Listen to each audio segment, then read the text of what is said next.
To a modern eye, they seem peculiar. To conservative Egyptians, they must have been staggering. Suddenly you get a sort of celebration of ugliness, and the bodies become extraordinarily proportioned. You've got sort of a thin torso and thin shoulders, massive hips on male figures as well as female figures, big buttocks and pendulous thighs, which must have been quite extraordinary for an Egyptian to see.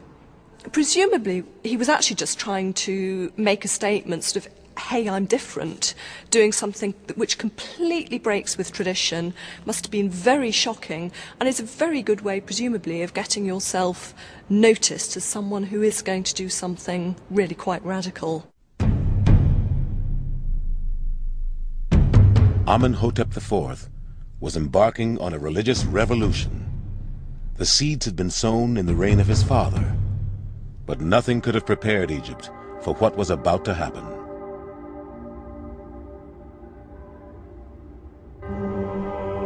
In the second year of his reign, Amenhotep IV abandoned Egypt's traditional gods. Even Amon-Ra, the king of the gods, was discarded. His temples were closed, and his priests were evicted. If you want to make a break with the past, you close the temples. You remove the means for these people to use or abuse their power. For this pharaoh, there would be only one god, the Aten, the visible sun. Amenhotep would become the first monotheist in recorded history. He would also be the only priest of his new religion. The pharaoh stands alone, bathed in the rays of the Aten. At a stroke, all the certainties of life that had marked the golden age of his father were swept away. He discarded the name Amenhotep, meaning Amun is satisfied. He would take a new name, Akenhaten, meaning one who is beneficial to the Aten. Akhenaten does seem to have been a very driven person and must have had enormous energy to carry through all the changes he's making. They're much more substantial than just the sort of religion and the art. At the end of the day, he must have restructured in some way the whole way the country was working. Akenhaten had only just begun. Now he planned another astonishing act. To seal the break with the past, he ordered the construction of an entirely new capital city, far to the north of Thebes. It was a desolate site, known as Amarna. He called it the horizon of the sun. On vast boundary stelae cut into the cliffs, Akenhaten claimed the sun god had led him here. And he made it clear that his decision to move here was irreversible. It was my father, the Aten himself, who pointed out the site.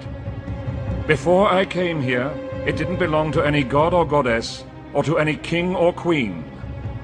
I will never say I am leaving it, and I have no intention of breaking this oath.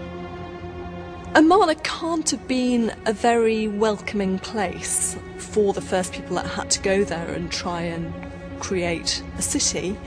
It was desert, really. It seems a rather strange place, really, to build a city.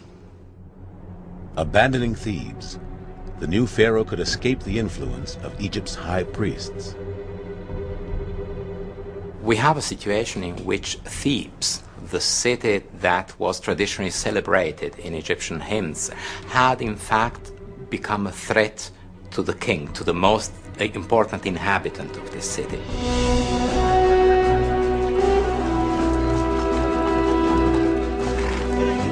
Everything in Thebes was packed up.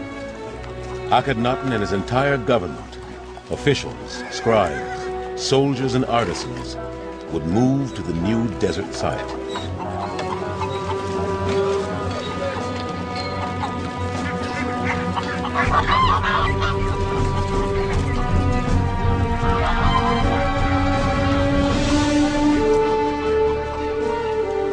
They were leaving behind their houses and their carefully prepared tombs. They were leaving behind the most cosmopolitan city in Egypt, built by Akhenaten's father. I don't think you would really have had any choice in the matter. If Akhenaten decides he wants to go there, everybody goes. The whole court would have had to get up and go there, and all the hangers-on, everybody who would be part of court life would have had to get up and move to Amarna.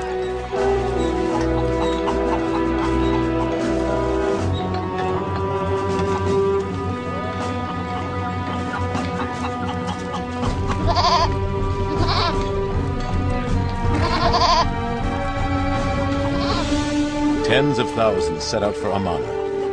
Ahead lay a 200-mile journey up the Nile to a new life in the new city, all part of Akhenaten's great experiment. The new capital city had been built on an unprecedented scale. It was 8 miles long and 3 miles wide.